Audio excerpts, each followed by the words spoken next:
Economists are warning us that we're facing the specter of deflation. In December alone, the Consumer Price Index fell 0.7%. Now, in annualized terms, that's 8.4%. Now, if the index continues falling like it did back in December, it will hit zero in only about 11 years. At that point, everything a consumer buys will be free. I think that proves my point. Be careful of these numbers. Now, they sound scary, but are far less so than policymakers try to make them. In reality, from December of 2007 to December of 2008, prices did not move. They rose about 4% in the middle of the year, and then fell back to their original level by the end of the year.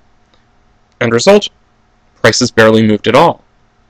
Now, personally, I think that there are good reasons to doubt these numbers. I think that in times like we had in late 2008, times where, things were bad, the typical indices generally understate the actual level of inflation, but for the moment, let's just say that they're right. Let's say that prices are actually falling. Now, this is a phenomenon that scares most economists to death, mostly because the last time it happened was in the early 1930s, as the Great Depression was setting on. But today, I hope to show you why falling prices, which economists tend to call deflation, is not a bad thing, and in fact, is a very good thing in the current economic climate. The first reason is that prices are lower, so savings will go further. Now imagine that you have 3 months' expenses in a savings account. This is a typical amount that financial advisors would give as a minimum. You have 3 months' expenses in a savings account.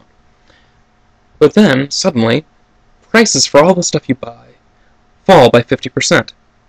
Now, those 3 months' savings are actually 6 months' savings. Is this really a bad thing? Well, of course not. Even if your wages fall by 50% along with every other price, it's not a bad thing. Because your wages can still pay for everything that you used to buy, plus your savings can now buy twice as much as they used to be able to. So deflation is really just a way of increasing the level of your savings in real terms, in terms of what they can actually buy. Now, a second point that I want to make about savings is that savings are essential in a shaky economic climate. Now, in a climate like the one we're in right now, where things are looking a little bit shaky, right now we have unemployment rates somewhere in the neighborhood of 7.2% in the U.S., probably going higher, perhaps even as high as 9%, many economists say by the end of the year. I wouldn't be surprised if it's a bit higher than that, actually. When things are looking this bad, and you might lose your job at any moment, savings can get you through this bout of unemployment. And these bouts of unemployment are becoming increasingly likely. Okay. So, savings is certainly a good thing in this shaky economic climate. So, the fall in prices, by increasing how far your savings goes, will actually help you weather the storm that we are in now. Third point I want to make is that an expectation of falling prices, of deflation, will encourage savings. Now, suppose that you expect prices to rise very, very quickly. Let's say you think they're going to double tomorrow. Will you save any money? Well, of course not. Instead, you'll try to spend every single penny you have. You'll empty your bank account, you'll max out your credit cards, you'll take out a second mortgage to get rid of this money and get it into something that will go up in price tomorrow. It's a very sensible thing to do, right? You move out of the asset that is going to lose value, in this case money, and into things you expect to increase in value. In this case, everything else. Here's a question. What happens if you're wrong? What if prices, rather than going up, stay exactly the same tomorrow as they were today? In that case, your position isn't any good, right? Now, instead of having a decent savings account, equity in your house, leftover credit card flexibility, you have a bunch of junk that you can't use because you're trying to get out of money and into other things. So you have a bunch of other things that aren't really useful to you. Now if you're lucky, you'll be able to turn around and sell it at the price you bought it for. But remember, you paid for some of it with debt. Right? You maxed out your credit cards, you took out a second mortgage. Debt charges interest. So it's not enough, even if you can go out and sell all of these things. That's not enough. You, in fact, have to sell more or earn more money to pay the interest on these debts. That's going to lead to you actually being worse off today than you were yesterday. Now let's think about the opposite case. Right? Let's say you expect prices to fall tomorrow. Right? You think they're going to drop about 50%. So what do? Right? Naturally, you save every penny you can. After all, in just 24 hours, you'll be able to buy twice as much stuff with each cent. So, now, naturally, you're not going to stop buying everything. You do still have to eat. But you'll avoid all these unnecessary expenses, right? You're not going to go out and buy a new car today if you think prices will be half as much tomorrow. So, you'll save. You'll save a lot of money waiting for tomorrow. Let's say you're wrong. Prices don't fall. In fact, they stay exactly the same. Are you worse off? Well, not really. I mean, you do kind of wish you had splurged more yesterday, but you have the money to do that today. You saved it. And not only do you have that money, you also have any interest you might have earned on that money.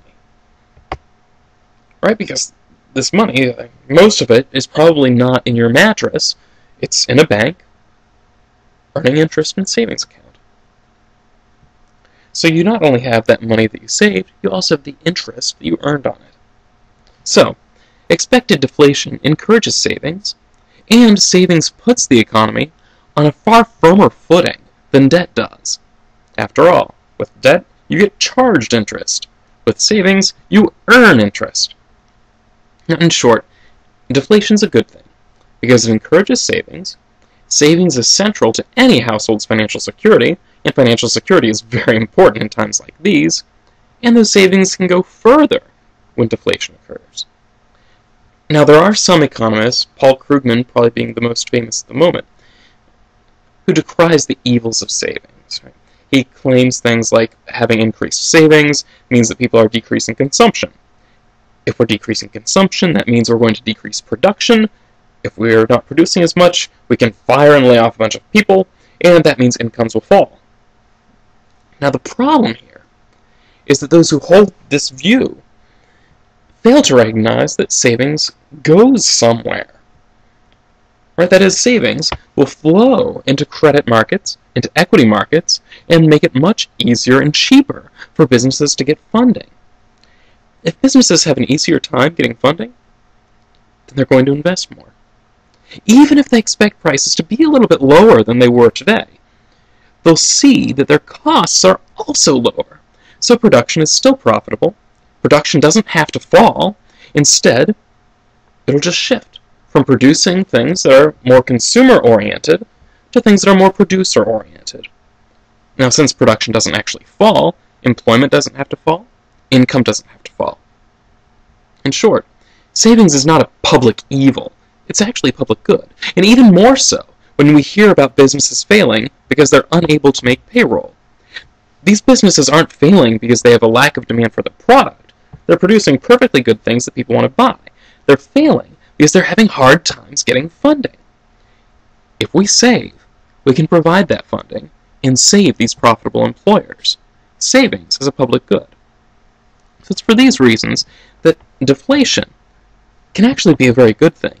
It encourages savings and makes your savings go further. And savings is a good thing for the economy because it provides funding for those businesses that are profitable. For these reasons, don't fear deflation. That said, I don't expect deflation to continue. We'll talk more about that, though, another time.